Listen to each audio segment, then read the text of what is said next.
걸 볼 수 있어요. 그러나 결정적인 건 1907년이죠. 1907년도 평양에서 대부흥운동이 장대인교회에서 시작 전국으로 확산되게 되고 바로 여기 장대인교회에서 9월 17일 날 장로교 최초 노회를 만들게 되고 이때 이제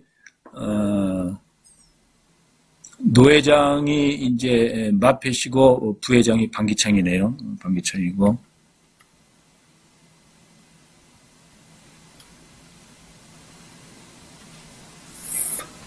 그러면서 이때 장로교를 개최할 때에 한국인 장로가 36분, 그 다음에 선교사가 33분, 78명의 회원으로 개화가 됐고 이 중에서 평양신학교 1회 졸업생 7명이 참석했죠. 한석진, 서경조, 양정백, 길선주, 방기창, 이기풍, 송인서. 그리고 이제 평양신학교를 장로의 신학교로 개칭을 하게 됩니다.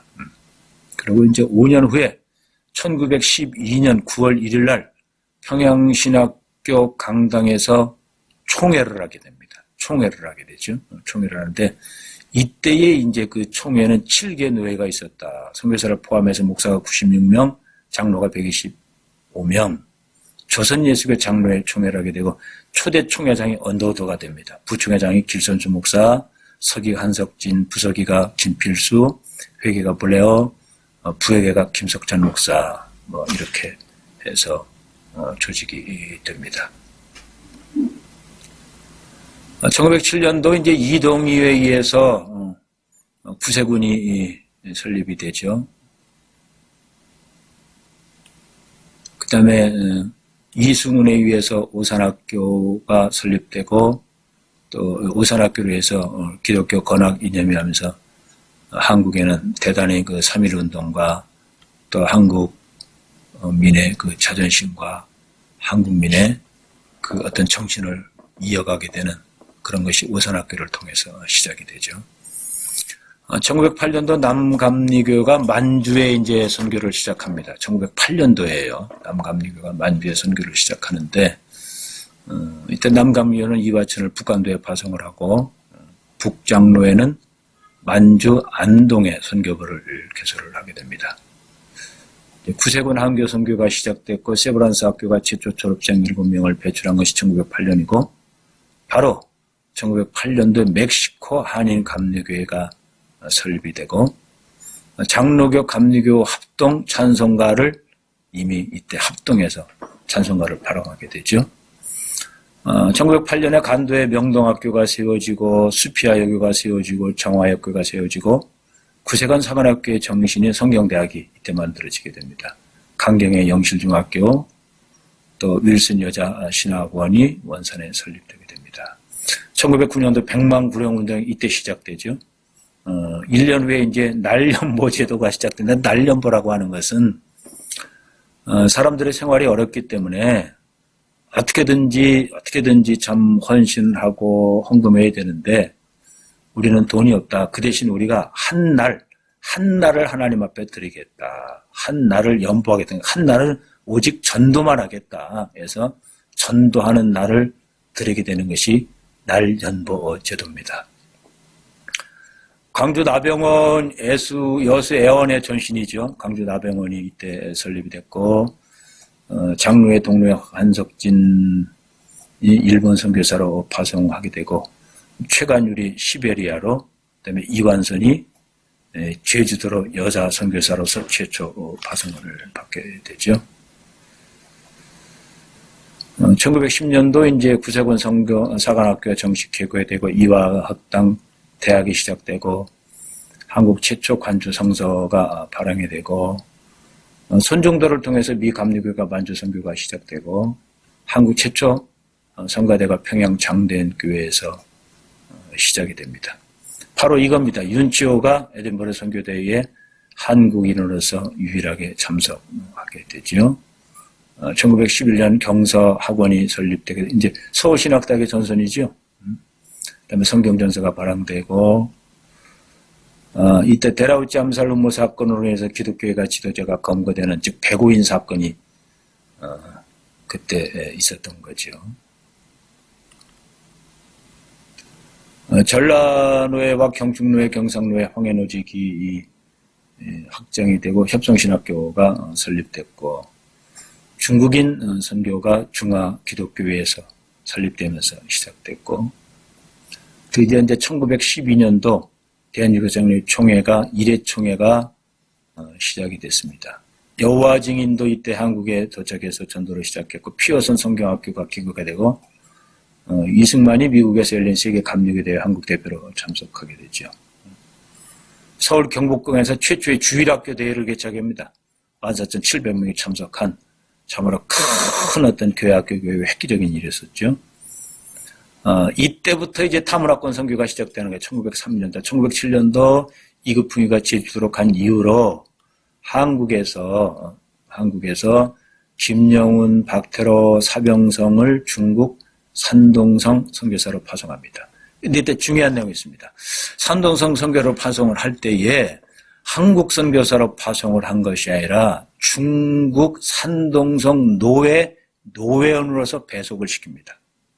그러니까 김영훈이나 박태로나 사병성은 지금 총회 총대예요.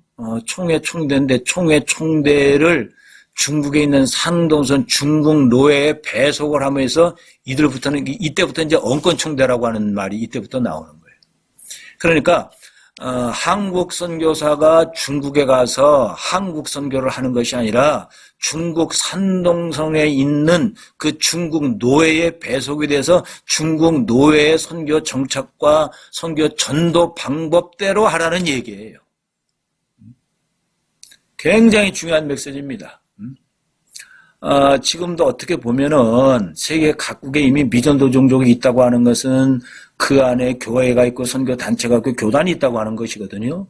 그렇기 때문에 어떻게 보면은 우리가 그 지역에 갈 때에 그 교단과 그 자체 선교 단체에 미약하지만 선교 단체에 들어가서 그들과 함께 그들의 선교 전략이 무엇인지, 그들의 선교 전략의 장점과 단점이 무엇인지, 그들이 어떻게 자기 지역을 선교 지역을 분할을 해서 어떤 노예는 어떤 노예, 어느 지역을 하고 있는지 이런 어떤 선교 현황을 파악한 다음에 그들과 협조해서 같이 선교를 한다고 하면은 그들과 함께 선교를 하는 거기 때문에 어떻게 보면 비자 문제도 해결을 낼 것이고 많은 효과적인 선교를 하게 될 수 있는 기회가 되는데 사실 한국 선교를 처음부터 그렇게 했단 말이에요. 배속시켜서 했거든요.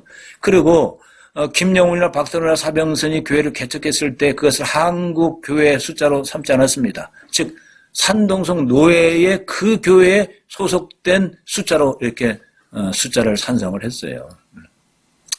물론 현지에 있는 교단과 선교 단체와 사역을 하는데 걸림돌도 있긴 있습니다. 신학적인 문제죠. 어떻게 보면 한국 신학은 대단히 복음주의적이고 보수적입니다. 그런데 실제 미개척 종족, 미전도 종족의 신학은 한국 신학과 조금 거리가 있는 건 사실이에요. 그러니까 신학이 맞지 않다 해서 조금 제도나 헌법이나 정치나 행정이나 이런 걸 하는 때 좀 부딪힘이 있기 때문에 그런 부딪힘 때문에 단독적으로 하는 경향이 지금까지인데 물론 장단점은 있어요. 그러나 분명한 원칙은 그들과 함께 그들의 신학과 그들의 교리와 이런 것을 잘 지도해가면서 그들과 함께하는 것이 바람직하다. 왜냐하면 우리는 처음부터 그렇게 했기 때문에 1914년에 이제 이화학당 1회 졸업이 있었고 조선기독교 청년연합회가 발족되고 오클랜드에 한인교회가 설립이 되죠. 성결교가 이때 이제 목사님직이 됩니다. 감리교도 최초의 세 사람을 목사님직을 주죠. 김응순, 양주삼, 유명한 양주삼, 정춘수 이분들이 목사님직을 받게 되고 장로교, 감리교가 3년마다 교대로 일본의 선교사를 파송하기로 결정을 합니다. 일본 동경교회죠. 바로 이때 한국에 우리 교단을 설립했던 김치선 목사님도 선교사로서 일본에 있는 여기에 가서 목회를 하면서 선교사로 목회를 하게 되죠. 1916년도 블라디보스토크에 파견한 장로교 선교사 최강울이 실압정교로 임명함에 따라서 제명을 하게 되죠. 물론 여기에 대해서는 많은 이야기도 있고 또 평가도 있고 뭐 여러 가지 설이 있습니다만 분명한 법적인 것은 분명히 제명된 것은 사실이죠. 그리고 또 감리교 손정도 선교사가 당시 볼셰비키 혁명이라든지 러시아의 그런 여러 가지 혁명에 의해서 시베리아에서 추방되는 일도 있었고 1917년도 이제 장로교에서 방효원과 송승환을 산동성에서 다시 똑같이 2차 선교사로 파송을 하고 러시아 정부에는 이제 한국 선교와 단절을 1917년에 하게 되죠. 그리고 박록이라든지 김희서라든지 최용선, 김영태가 시베리아에서 순교를 하게 됩니다. 1919년도 3.1운동이 있었고 또 장로교 총회가 있었고 이때 이제 엉권만 주기로 이렇게 결의를 했죠.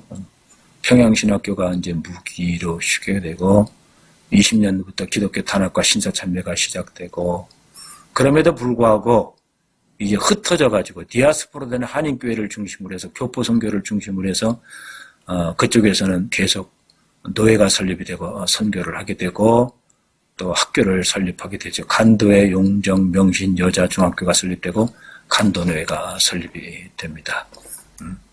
용정의 중앙교회가 설립되고 영신중학교가 이제 한인교회에서 교포교회에서 설립이 되는 거죠. 여름성경학교가 그때 시작되고 또 시베리아 노예가 설립되고 또 이런 일이 있었죠. 조선여주연합공회의 KNCC가 1920년도에 만들어지고 25년도 캐나다 개신교회 연합이 연합교회로 발전됩니다. 이 부분이 중요합니다. 캐나다 장로교 한국선교회가 캐나다 연합선교회로 개편이 되면서 연합선교회는 주로 좀 자유주의 계통이 조금 있어요.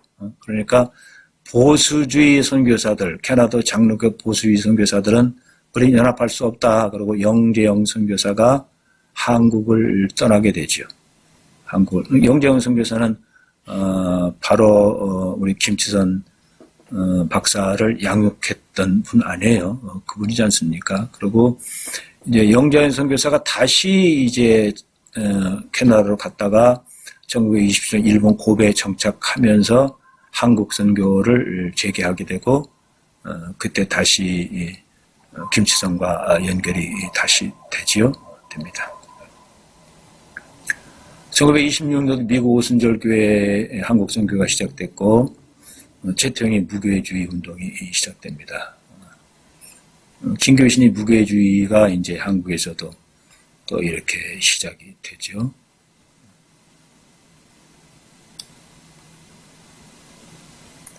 우찌무라 간주의 문화생들이 한국에서 새로운 이런 어떤 축을 만들게 되죠.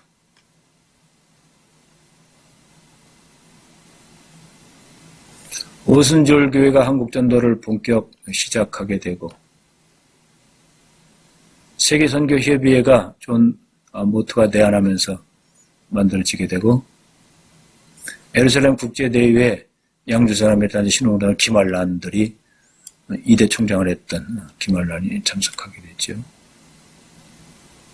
1929년도 백낙준이 한국 개신교사를 발행하게 되고 성결교회는 제1회 연회를 합니다. 30년도 조선감리교회가 발족되고 초대 총리가 양주삼 목사가 됩니다. 기독교 멸례가 처음 조직이 되고 그 다음에 한국 최초 여성 목사 안수각 기장 여성교회에서 일하게 되죠. 천주교 한국 최초 전국 주교회의가 또 1931년에 있었고 감리교 남녀협정신학교가 통합해서 감리교 신학교로 바뀌게 되죠. 이때 또 교회 탄압이 있게 되고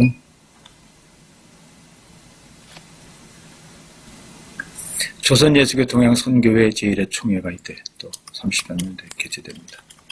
34년도에 제1조선기독교대회가 조직되고 전국기독교교육자대회가 있게 됩니다. 박영룡이 기독교 근대신학 난제 서평을 출판한 일 1935년도에 있었고 숭실전문학교가 신사참배 건물로 인가가 취소되고 천주교회 신사참배가 결의가 있었고 하나님의 교회 공회가成立됐고, 이로 인해서 이제 신사참배 거부로 인해서 남장교회가 기독교회가 폐교가 되고, 장로교 감리교 선교 구역도 역시 철폐가 되죠. 기독교 학교가 폐교가 되고 기독교인들이 구금이 되고 구속이 되는 사태가 있게 되고 38년도 정말 아픈 일이죠. 신사참배를 결의하게 되고 이때 이제 평양신학교 박형룡 교수 등 학생들이 신사참배 반대로 구속되게 되지요.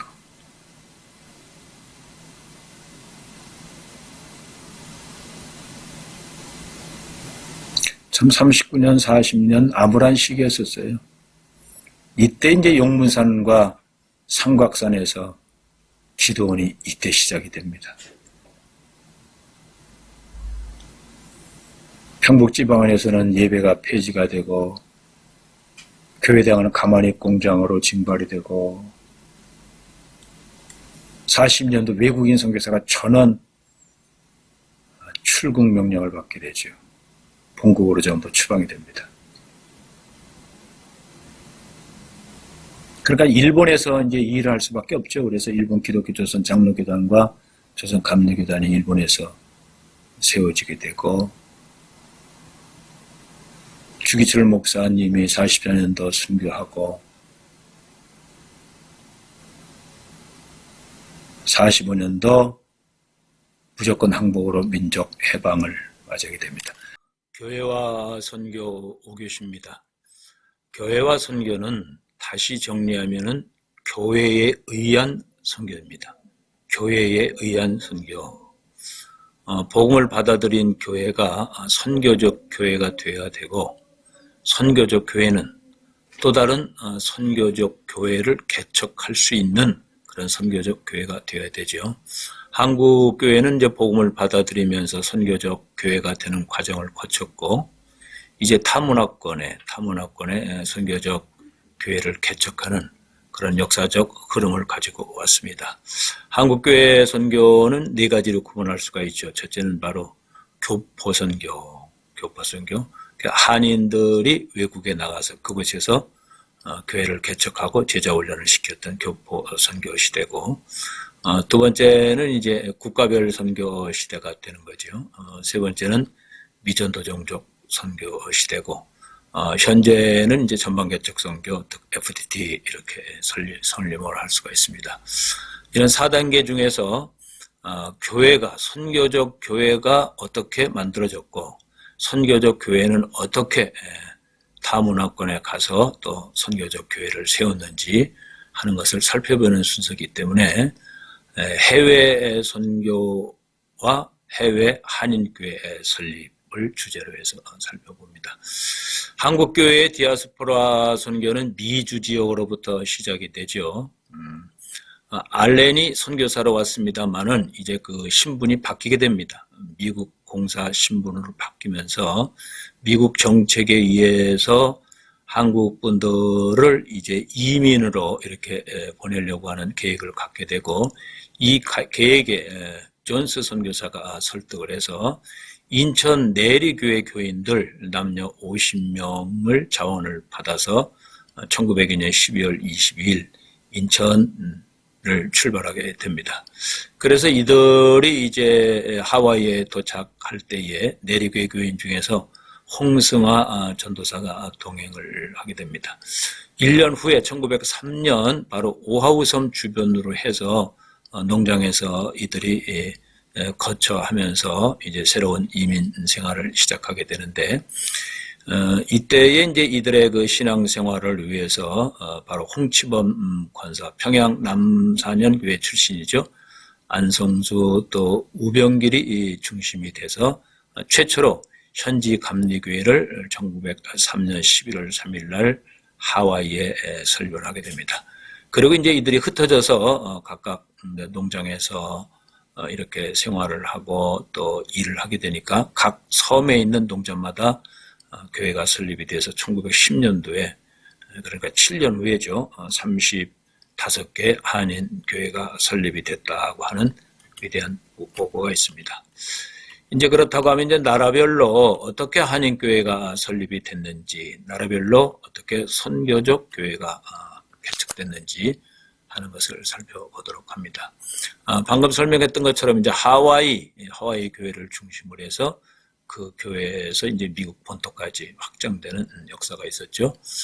1906년에 이제 한인 기숙사 학교를 설립하고 2세대를 위해서 하와이 한인 기독교보라고 하는 신문을 발행하게 됩니다. 그래서 이것은 교포사회 언론 매체와 함께 친목과 또 협의와 여러 움직임이 있으면서 이것이 이제 민족운동 단체의 성격을 띠게 됩니다.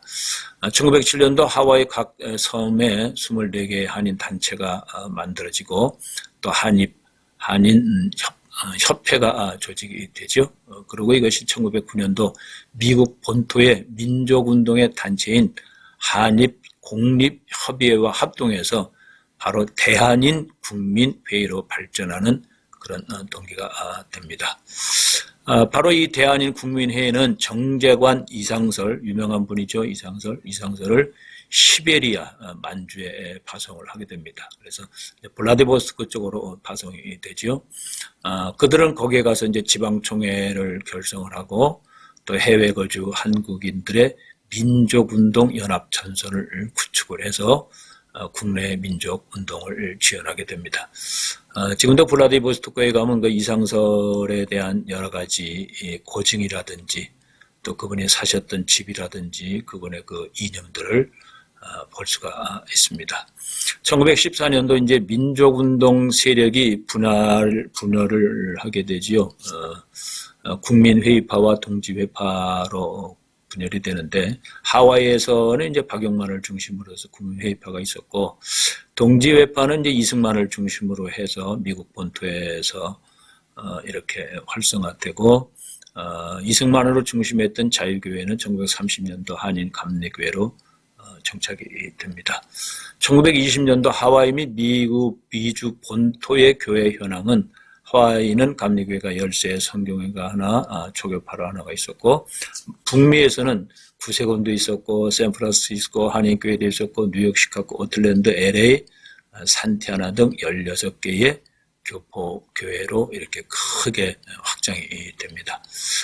두 번째는 이제 멕시코인데 멕시코는 1904년도 그 하와이 이민 열기를 이용해서 영국인 마이어조와 일본인 다이쇼가 사실 꾸민 사기극 비슷한 데에 우리 이민들이 동의를 해서 멕시코로 가게 되죠. 그러다 보니까 열악한 상황의 이민 현장 문제를 해결하기 위해서 이제 윤치호 에덴베르 선교사 대회에 참석했던 그 윤치호 그때는 외무 협판이었죠. 파견을 했으나 접촉하지 못하고 돌아오게 됩니다. 이유는 이제 그때 이제 조선이 외교권을 상실한 그런 원인도 있죠. 멕시코 임원은 이제 1909년도 노동계약이 이제 5년 만에 완료되면서 자유로운 생활이 보장됐으나 이들이 이제 하와이로 간다든지 미국 본토로 가는 이런 문제들이 이제 외교권이 없다 보니까 좌절이 돼서 멕시코 지방에 흩어져서 이제 농업에 종사하고 있다가 일본은 1920년도 쿠바로 가서 사탕 수수 농장에 이주함으로써 쿠바 이민의 어떤 효시가 됩니다. 멕시코에 있던 분들은 이제 1908년도 교포 자체 전도회를 조직을 하고 또 1909년도 미국에서 온 방화정 목사에 의해서 멕시코 한인 선교회가 조직이 되죠. 쿠바는 1921년 한인 선교회를 조직하고 또 26년에 쿠바 한인 감리회를 설립을 해서 59년도 쿠바가 공산화될 때까지 교회를 중심으로 한 교포 신앙생활이 이어집니다. 일본은 우리가 주의 깊게 살펴볼 필요가 있습니다. 1906년도 동경 한인 YMCA가 경무관 출신 김정식 인도하에 이제 설립이 되죠. 그리고 1908년도 조만식 등이 유학생들과 만나서 교회 설립을 추진하게 됩니다. 1909년도 이제 한석진을 파송하고 유학생 중심의 교회를 이렇게 창립을 하게 됩니다. 그러면서 이제 장로교에서는 1911년도 목사 안수를 받은 임중순을 파송을 하게 되는데 장로교 교회 또 감리교 교회 이 두 교회가 있으면서 흩어진다고 하게 되면은 일본 사람들에게 이런 수치스러운 일로 이렇게 스스로 자긍심을 잃어버린 일로 판단을 했기 때문에 동경에서만은 감리교와 장로교를 연합한 교회를 세우자, 초교파 연합교회를 세우자고 주장을 하게 되죠. 그래서 드디어 연합교회의 명칭인 제1본 동경 조선 예수교 연합교회가 창립이 됩니다. 이제 목회자는 이제 장로교에서 감리교에서 2년마다 3년마다 교대로 교역자를 파송을 하게 되고 일대는 바로 장로교 목사님 주공상 목사님이 일대 담임 목사를 했고 바로 12대가 대신교단을 설립한 김치선 목사가 됩니다. 그러니까 바로 김치선 목사님은 이미 일본에서 선교사로서 사역을 했던 것이죠. 그러니까 우리 교단은 1961년도 설립이 됐으니까 우리 교단은 선교사에 의해서 교단이 설립된 겁니다.